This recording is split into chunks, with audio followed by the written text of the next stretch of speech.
कारण मी पण एकदा स्वप्न बघितलं होतं असं कधीतरी यावं, माझ्याही गळ्यात हार घालावा, सत्कार करावा. आणि यश म्हणजे प्रवास खूप छान होता, पण खडतरही होता. आई वडिलांनी खूप असा विश्वास दिला की तू काहीतरी करू शकतेस, तुझ्या आई वडिलांचं नाव तू मोठं कर. आणि मला लहानपणापासून वाटायचं की आपल्याला म्हणजे कधी अशी कमतरता नाही वाटली की मुलगा नाही म्हणून, पण असं एक वाटायचं की माझ्या आई वडिलांसाठी मला काहीतरी करायचं, एक अस्तित्व निर्माण करायचं होतं. की एक मुलगी म्हणून असं त्यांचं हेच ड्रीम असायचं की हिचं लग्न करायचं, हिला सासरी पाठवायचं.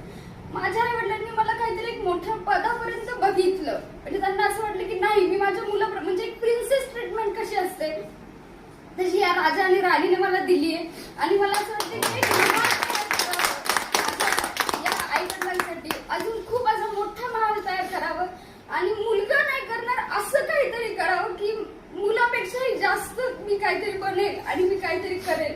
आणि तुमच्या सगळ्यांचा आशीर्वाद आहे. तुम्हाला असं वाटतं की मी सुप्रीम कोर्टापर्यंत जावं, जे खरंच माझ्यासाठी खूप छोटं यश होतं, पण मी तिथपर्यंत नक्की जाईल. आणि मला पण विश्वास कोणीतरी अधिकारी बनेल आणि मी पण असंच सत्कार करेल त्यांच्यासाठी.